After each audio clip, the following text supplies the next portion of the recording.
Hi, my name is Barry Horner, and I'm your host on today's episode of Stake and Soul, the podcast that's dedicated to demystifying the world of employee ownership.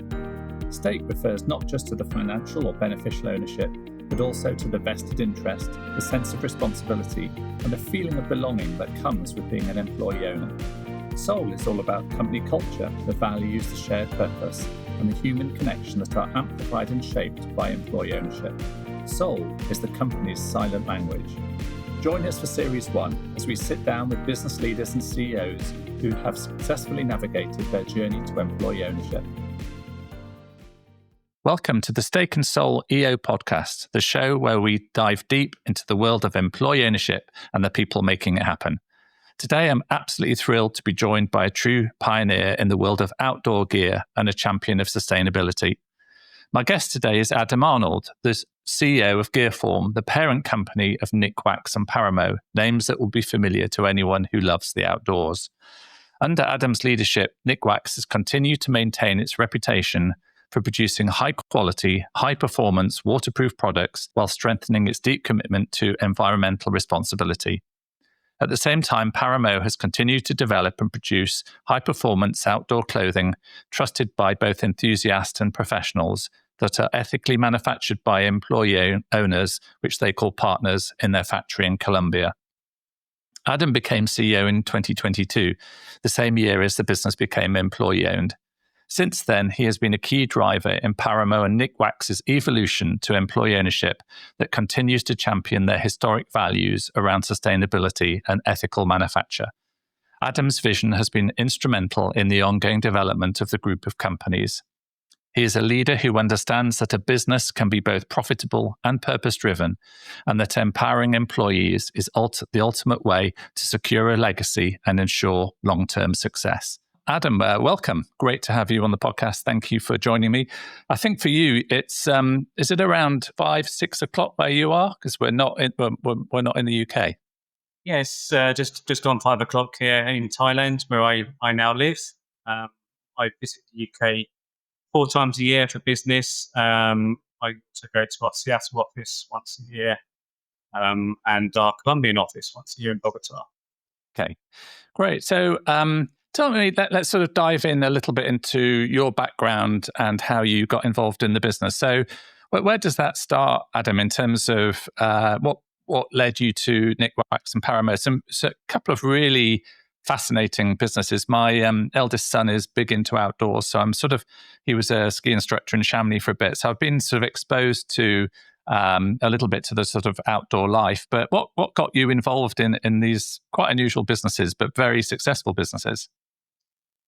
So I actually joined Nikwax in 1997. So just over 28 years ago, I joined. I was 18 years old. I was an apprentice mechanic, or I had been an apprentice mechanic straight after school.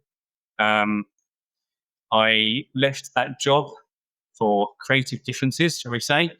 And I thought I needed a summer job. So I went to the production line at Nikwax on a fairly good wage. It was above minimum wage. And I was making, I think, £200 a week for a bit of overtime, which was great for me back when I was 18 years old in the late 90s. So I started Nikwax essentially screwing caps on the production line, so right down at the bottom end of the roles. And what was the size of the business then? And what's in terms of, if you're happy to share brief metrics or numbers, what's been the evolution of that business since you joined? So Nikwax was, I think it was $1.5 billion, 2 million turnover then. Parama was still very small. I can't remember exact metrics for Parama back then. It had only been around 5 or 6 years at that time. I think there was about 45 staff in total. And a lot of them were working across both brands rather than in individual brands. Now, globally, I think we have 320 partners. The majority of those are actually based in Bogota, working for GearForm SaaS, we call that company. So we have 5 companies under GearForm. One's Nikwax, one's Parama. They're the brand companies. And then we have Nikwax North America, Nikwax EU, and GearForm SAS is what we call our Colombian company, which manufactures the jackets for Parama. And from those sort of early beginnings when you joined Nikwax, how has your personal career progressed? What's been the sort of evolution of that through to then in 2022 taking over as CEO? So I have had many roles that kept me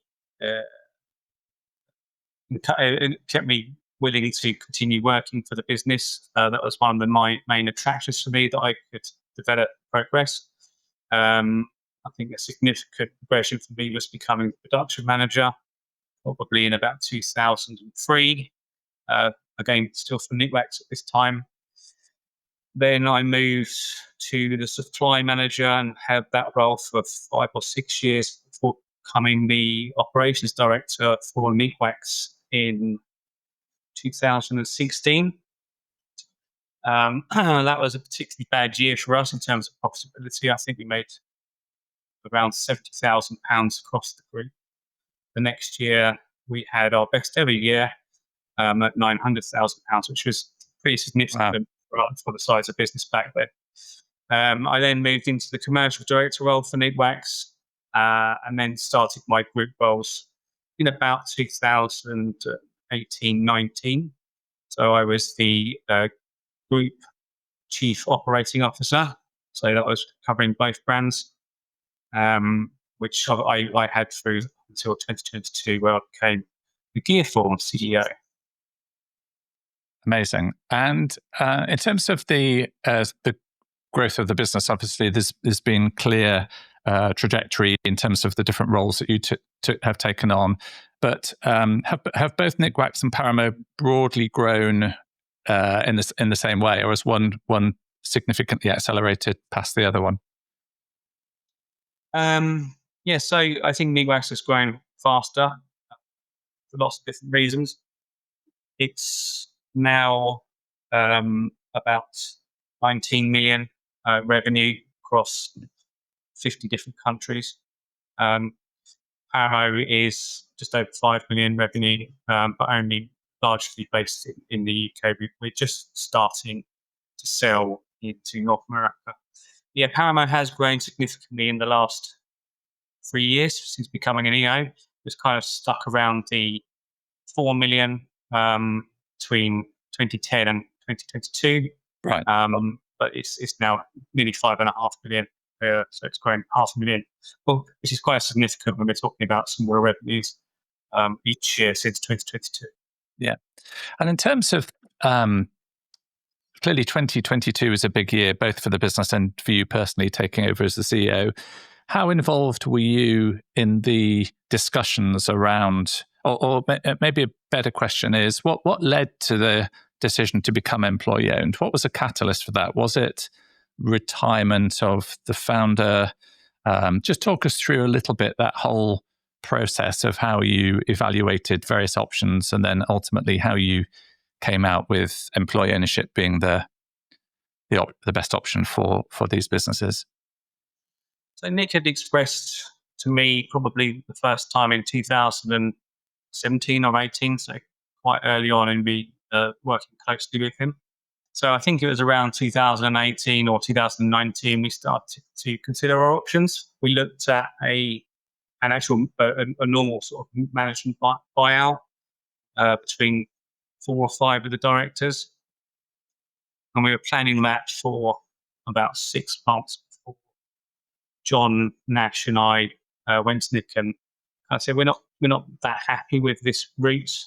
And at the same time, Nick had been speaking to one of his lawyers, I think, who told him about EO businesses, and he really liked that. Kind of kept his legacy, it kept the values, and it kept the that kind of culture, improved that culture within the business, and left the kind of responsibility and accountability with all of the employees, or I should say partners now. So then we started really planning that in 2019. We started looking at how we could structure it. Nick had 10 tests for us to pass. I'm trying to remember exactly all the stuff we did, but we started in earnest in 2019, and then COVID hit in 2020. And after that, Nick said, because he didn't really have much to do with managing the business at that stage, he was down in the lab developing cleaners for the NHS. And after COVID, after we came out COVID, the other side probably stronger. He said, "Yeah, you've passed all the tests. Let's really go for it." And then, what were some of those tests, Adam? That's really interesting. Can you remember? I'm going to really remember now. So to be sustainably profitable, right? They were normal financial tests. Then there was kind of a skills tests. Make sure we had a gap analysis. We'd done Morrisby tests, so they're psychometric tests to see where those gaps were. We've done Belbin's Meredith Belbin test. So we were really trying to prepare for what Nick brought to the business that we couldn't fill. So that was what we focused on. Yeah. And then how we built the structure around me, essentially. Yeah. That was Nick's way of, I guess, doing due diligence on the future leadership of the business, was it? To make sure that if he stepped back, the business would continue to thrive and remain profitable. Yeah, he was really keen on preparing us all and the business for his departure. Looking back on through that process, is there anything that, with hindsight, you'd now do differently around that initial? I guess it sounds like there was more of an assessment from Nick to you, but was there anything that you think actually we missed a bit of a trick there? I think probably seeking more external advice, going to others that have gone through the same, process earlier. We didn't really talk to other EO businesses to find out what goes right, what goes wrong. So yeah, we kind of we were stuck in our own world still a bit too much.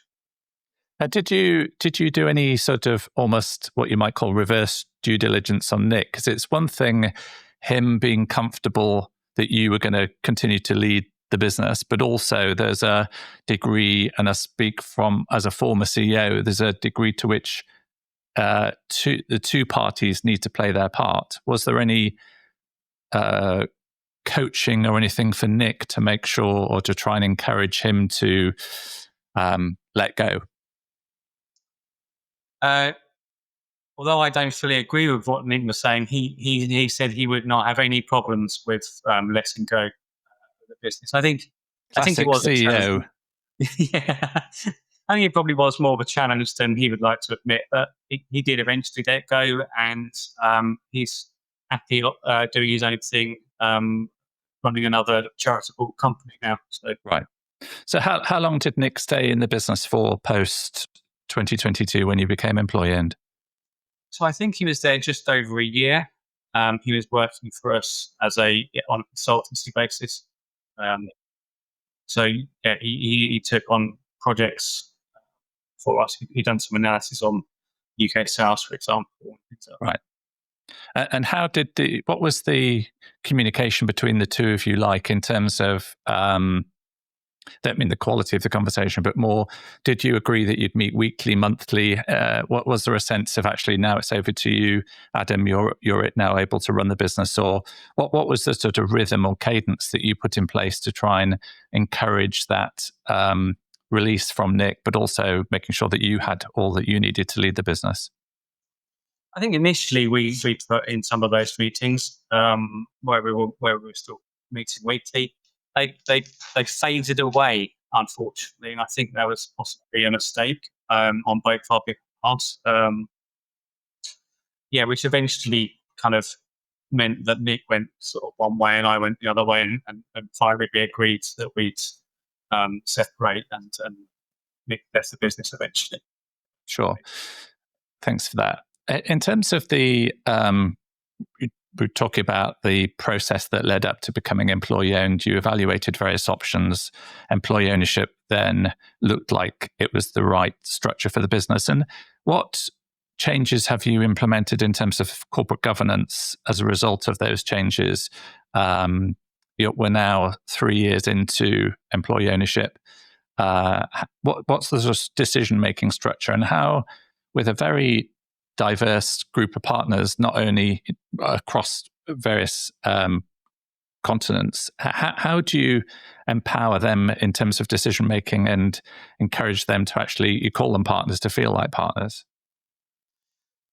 So that was very tricky at the start. There's quite a lot to unpick there. So I'll start with the trust boards. Obviously, the trust has a certain level of powers. I think we actually call the document powers of the EOT trust, which sounds like some kind of superhero cult, but maybe we'll change that at some point.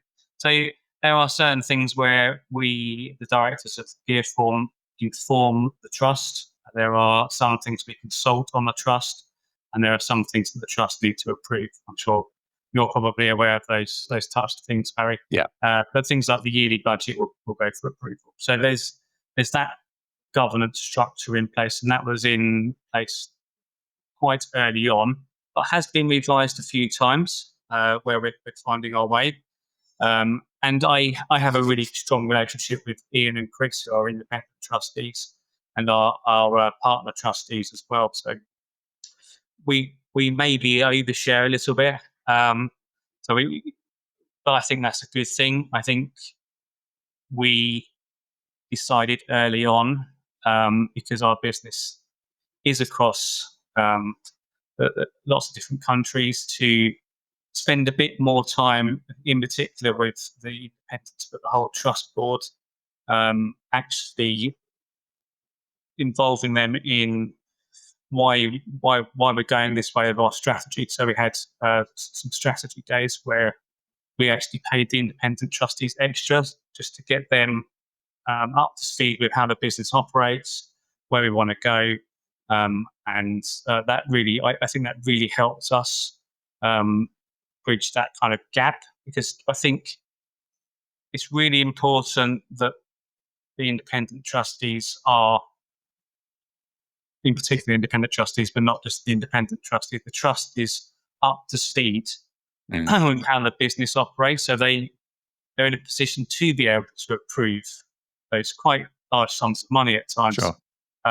Which in the early days, I'm not quite sure any EO business is necessarily in the right place for that. So we took that decision. What's the shape of the trust board, Adam? Sorry to interrupt you. In terms of, what's the makeup of it, and have you changed that at all over the last 3 years?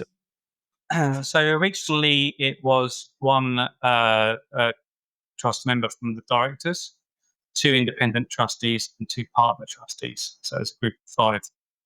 We decided about just over a year in, I think, that we would also have a trust board member from Colombia, because it was such a significant part of the business. It was over the half of the employees. We needed to have a voice from Colombia.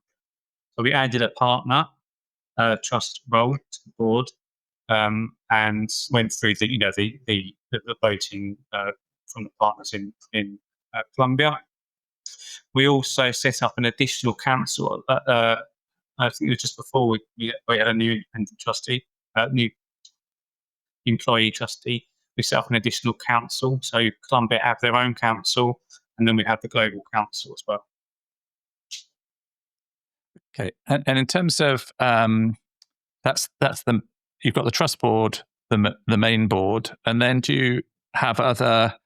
So in Paradigm Norton, we have a partner voice group. Are there other structures that allow partners to essentially have a voice or have input into the decision-making business, or comment on what you're doing? Yes, that's the employee council. We have each kind of area has a council member. They vote onto the employee council. 2 of those from the global council are voted onto the trust board, and 1 of those from the Colombian council is voted onto the trust board. So each kind of functional area, if you like, or geographical area will have a council member that partners are encouraged to actually go to with ideas, suggestions, and issues, although I prefer the ideas and suggestions. Well, what are the complexities that you come across running a business that's across different countries in terms of partner voice? Are there particular nuances that you think you experience that perhaps we wouldn't as Paradigm Norton with just one business with a few offices in the UK? I think the biggest one is around, although we do a global profit share bonus, obviously the UK has a bit of a better benefit there. So the tax is free up to a certain amount on bonuses. I think the biggest difference is in North America in particular, but for anywhere outside the UK, what is an employee-owned business and what does that mean in my country? So that's something we've spent a lot of time communicating what it actually means and how you can have an impact. We actually employed someone about 2 years before we became an employee-owned business as a change manager, and he actually led the business through transition and continues as that change manager now. He's a very strong communicator. He's gone around to all the teams and said prior to and continues to, this is what it means to be in a business. This is some of the benefits. This is how we're going to try and empower you and encourage that employee voice. Right. So again, the name of the podcast is Stake and Soul. There's two aspects to employee ownership: the stake bit, the ownership bit, and then the soul is the sort of culture of the business. In terms of just picking up on the point you just made around different countries where you can't necessarily adopt the same EOT rules, how have you, from a sort of stake perspective in terms of ownership, profit share, how do you square that circle when you've got folk in the States and in Colombia and in the UK? How you said you brought someone in to do that. I'm just interested in how you actually go about doing that. So we've taken the view that in North America that you kind of have to pay for private healthcare, so that's a benefit that they get that's different to the UK, for example. Similar to Colombia, there's different levels of healthcare there. The government would give a benefit for EO bonuses in the UK. We still do X% of your wage for Colombia or North America. Unfortunately, that's tax. It's outside of our control. What we also got that came through the council was a suggestion to go to a points-based system for benefits, and some improvements to the benefits which we implemented, and that has been implemented into the UK, and there's something very similar going happening in Colombia over the next few months. So they've also gone to a points-based system. It's not something that's been adopted by North America because it's not as normal there for some of these benefits. So you kind of have to have a kind of global strategy that can be localized and played around with depending on what's the kind of norm for those different regions. Right, with you. Excuse me. And you, so the other side of the stake and soul is the soul bit, the culture bit. And you mentioned that there were quite strong values that have been embedded within the business when Nick was at the helm. Have those values continued under your leadership, or have you sought to change things around a bit? In terms of, I guess that sort of leads into another question around the challenges of leading an EO business and how different they are to leading, I guess, a more traditional business. So first of all, a question on culture. Have you continued with the same values? And secondly, do you see it quite differently being the CEO of an EO business as opposed to a more traditional business? I'm going to break the kind of values and culture up into kind of external facing values and internal culture, because there's two different things that I need to cover. So in terms of being PFC-free, chemically friendly Nikwax, or environmentally friendly 360-degree jackets for Paramo. Absolutely, we've continued with that, and we continue to aspire to do better. I think that gives Nikwax and Paramo a competitive advantage, and I think that's something that's helped them along the way so far, but absolutely continue to do that. An example of that is the 360-degree jacket that was launched 2 years ago, which is fully recyclable. So it gets stripped back down, chemically recycled, which is something not many other outdoor jacket companies are doing at the moment. In terms of our internal culture, I think we've tried to improve that by empowering people more. And that comes as part of an EO business as well. That started really at the top. So with me getting out of Nick's shadow, getting over imposters syndrome, and then really sort of bringing the first tier of directors together and saying, these are our roles, making people more comfortable with what they were responsible for.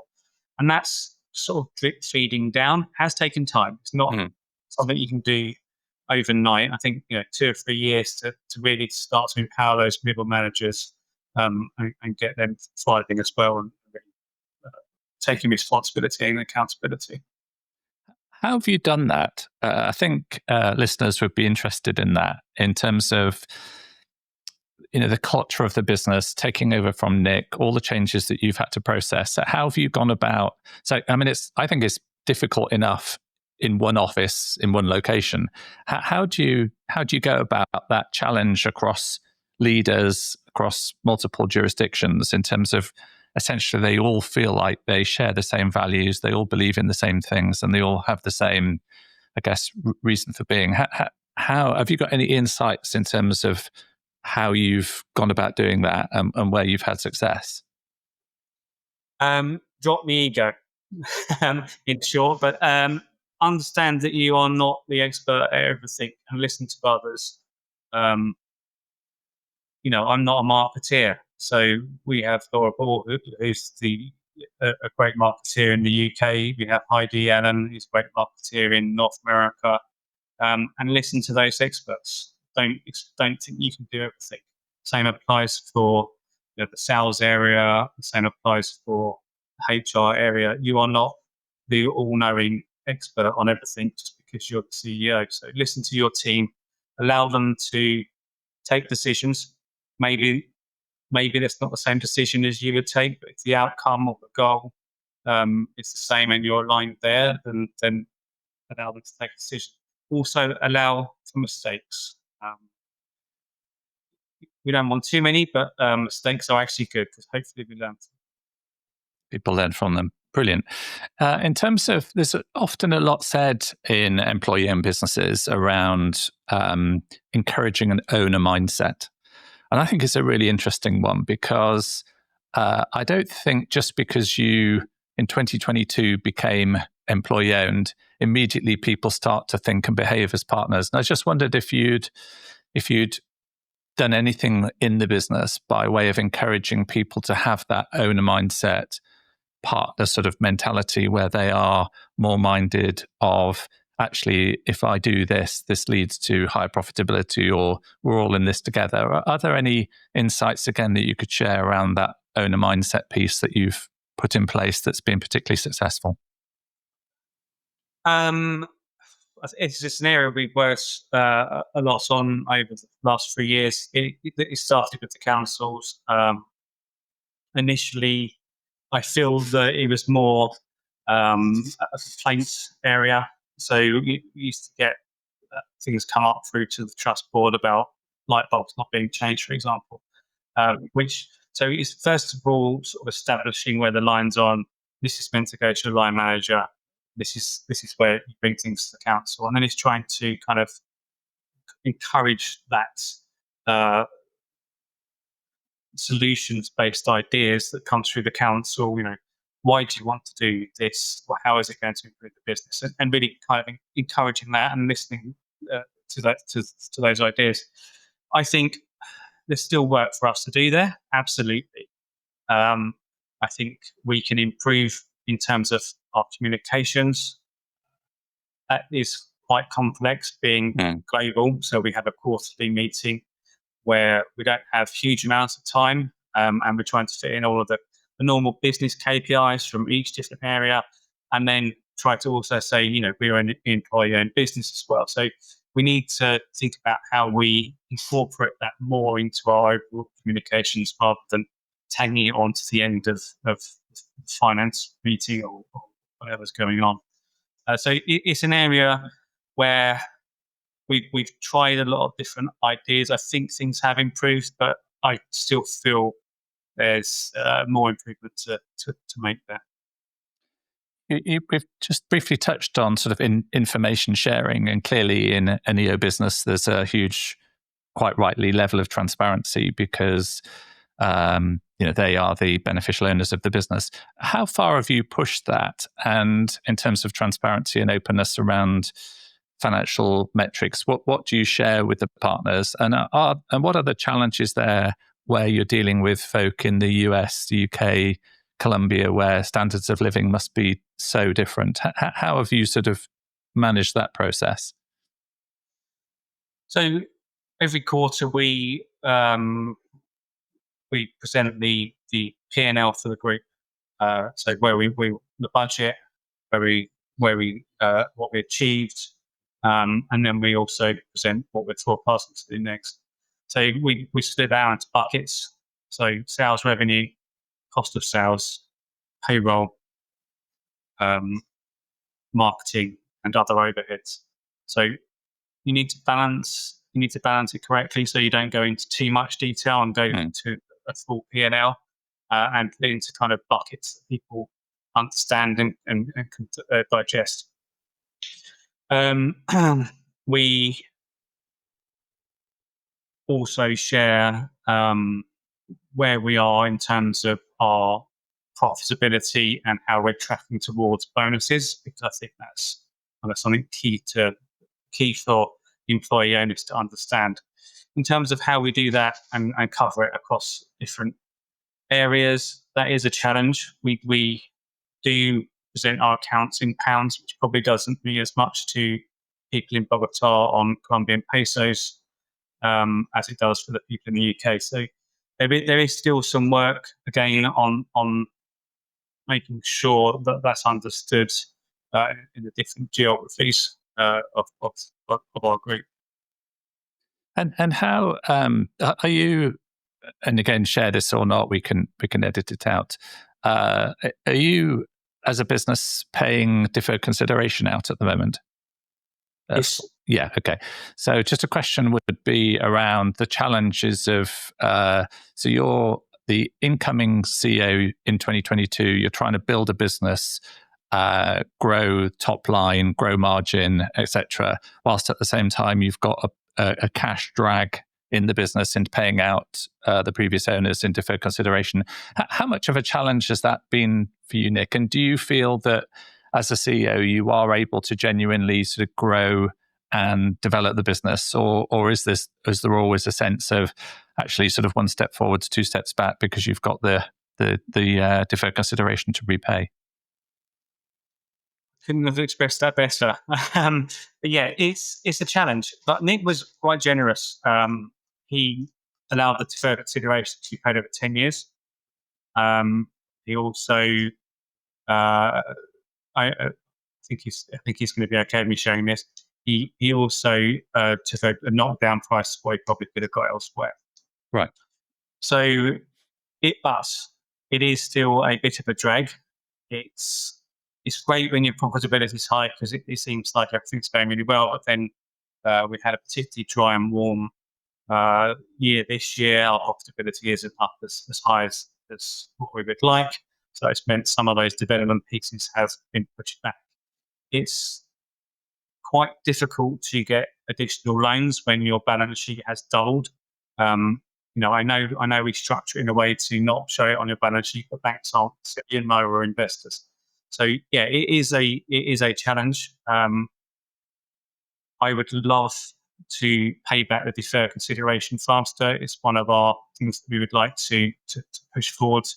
The plan is to hopefully get that down to 7 or 8 years rather than that full 10 years, so we can invest in new production facilities in the UK, which are currently in old farm buildings. So we want to improve our working conditions and the capacity for the brands as well. Sure. So there's the challenge of paying out the deferred consideration. You're paying a profit share across the business or benefits where profit share can't be paid. But you've also got your 1% pledge, which I guess is just another thing that you've inherited. Just maybe talk to viewers a little bit about that and how that came about and what's the rationale for that. So we have always put money towards charitable causes. Again, part of the brand's values is to protect the environment, protect our planet, and look after the people on it, especially the ones that are vulnerable.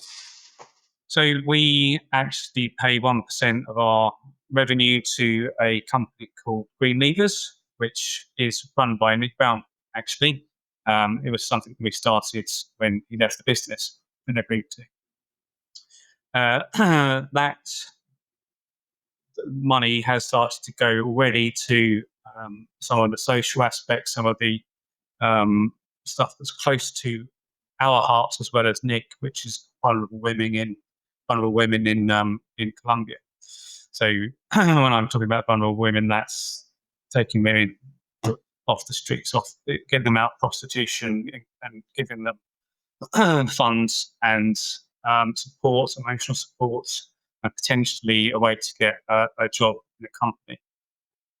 And he's doing that through a company called Co-Michelina, which links all the way back to the roots of Paramo from 1992 when Nick started Paramo.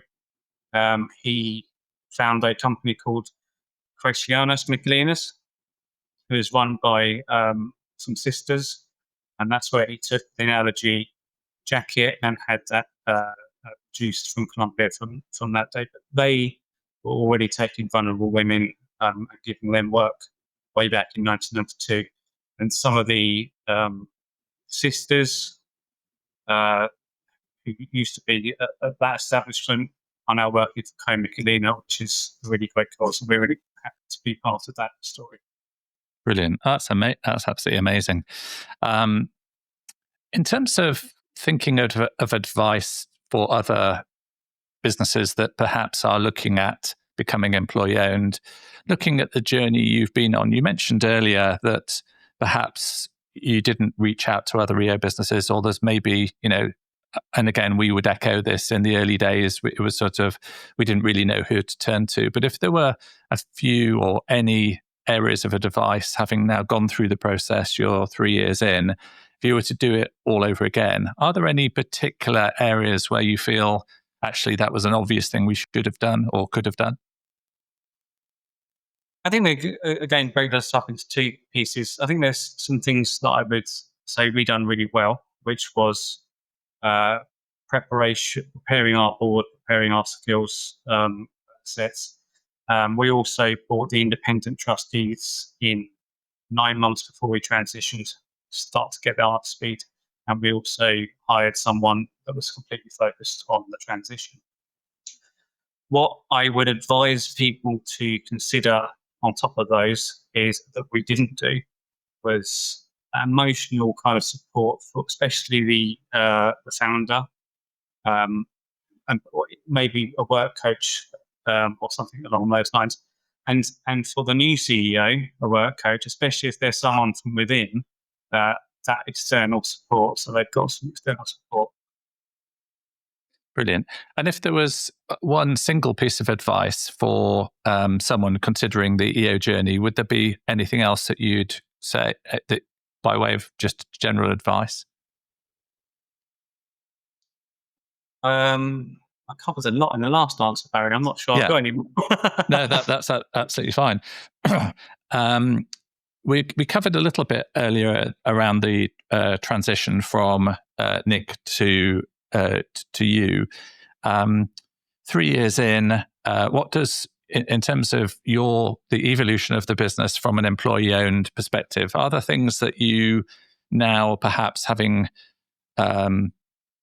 taken over, sorted out whatever maybe needed to be sorted out in the early days, what are your aspirations going forward in terms of, not so much for the business, but more in terms of embedding that EO philosophy within the business? Are there things that you've got on your wish list aside growth and all the other metrics in an EO business? So yes, I think there's a couple of things. I really would like to see the councils operate at an even higher level than they already are. I'd really like to get more feedback from the partners that work for us on how things can improve. I think one of the things that we need to do is ensure that we communicate back what we're doing from those suggestions. That's one aspect. I'd like to get people more involved. You also have to be a little bit careful there that the lines of decision making are still there. The hierarchy is still there. That's one aspect, and the other big one for me is the working conditions for some of our partners, in particular in the UK, having those that site redeveloped for people as much as for the business is very important to me. Thanks. In terms of, you're not, I guess you probably are through the honeymoon period of employee ownership. You're sort of 3 years in. How do you go about making sure that it isn't the sort of, oh yeah, that's what we did in 2022? How do you keep employee ownership fresh in people's minds? Of course, they're called partners. They get benefits perhaps that they wouldn't have got had you not gone down the employee ownership route. But aside that, how do you keep being employee owned front and center in the minds of your partner team? I think continuing to set out the goals and the mission of the business. I think every now and again you need to change your format for communication to spice it back up again. That's something we've just done. We also recognise that there's probably some financial training that we need to do, so everyone understands what we're talking about when we're presenting those financial numbers, and we can potentially go into a bit more depth with those numbers as people become trained. So we've actually started a set of communication presentations that explain things like balance sheets, right, in more layman's terms. This bucket goes to paying back loans such as deferred considerations, etc., etc. This bucket goes into rewarding employees, and this bucket goes into the future developments that we want to do. So sort of splitting those out is how we've framed that communication. So yeah, I think changing up meetings and agendas and the communication styles to keep it kind of fresh is quite important. Yeah, great. One area that a number of employee-owned businesses seem to really struggle with is and maybe we could have covered this earlier, is the initial communication around the decision to become employee-owned. And you hear all sorts of, for us, we started to tell the team about 18 months before we actually became employee-owned. For us, that was 2019. But, I go to events where actually the board or the leadership of a business will tell the team, oh, by the way, we've just become employee-owned. What would having been through the process, and I guess you were liaising and discussing and involved in the senior team in 2020, 21, 22 before becoming employee-owned, what do you think is clearly it's probably different for each different business, but again, in terms of general communication, when should you get the news out, and how do you bring people on that journey? Any advice for perhaps leaders of businesses who are thinking about becoming employee-owned in terms of what would good look like in that area? It's very difficult, especially because we had COVID bang in the middle of ours, so it put things back. I believe we started communicating early 2019. So it was Okay. almost 3 years before we actually transitioned. Um, so yeah, we didn't do it right. I think it went off the boil, partly because of COVID, partly because of how the bank wanted to structure finances. So we had a bit of a to thrown with that. It pushed it back 6 months. We did get comments like, "This is never going to happen. Nick's never going to leave. He can't let go."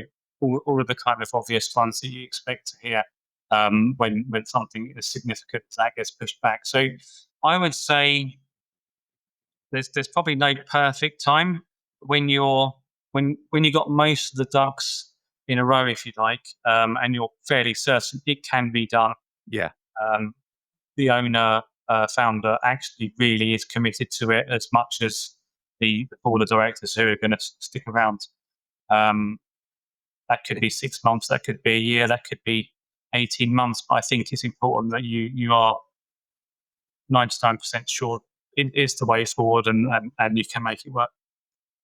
Right. I completely echo that. I think the key thing, and you've mentioned it, is make sure you don't start communicating anything until the board are crystal clear. You don't want to be presenting one option, then flip-flopping to something else. But certainly for us, I think that process of taking people along the journey, they really appreciated it, and explaining the alternatives and why employee ownership was the right thing for the business in terms of continuation and culture and all the good reasons why we decided to go down that route.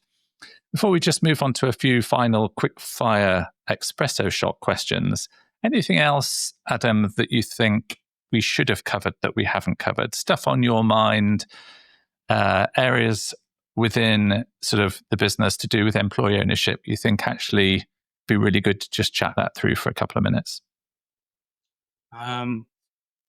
Before I started, I had a lot of topics that I thought I need to bring those up if you ask. I think we may have covered most of them, Barry. You're an exceptionally good host.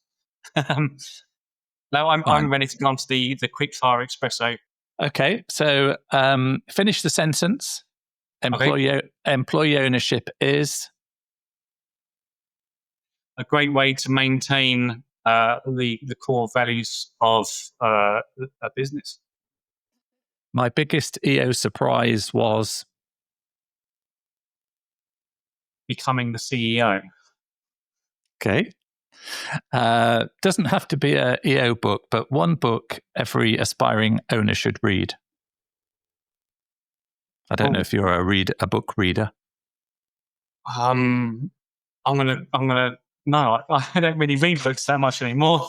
I used to. Yeah. Okay. And finally, the final little section is what we call the CEO confessional. Okay. So you've got the choice to share one of three stories. So a moment of honesty. So that could be a time when you made a significant mistake or a decision you regret. An unfiltered story. Yeah, tell a story about a difficult setback in the company, a time you had to fire someone you like, which is something I had to do. That's particularly tough. Or a secret struggle. You've mentioned imposter syndrome. One of those three: moment of honesty, unfiltered story, or a secret struggle.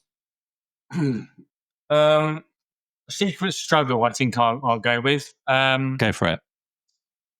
So it was COVID, and maybe it's not that much of a secret, but it was.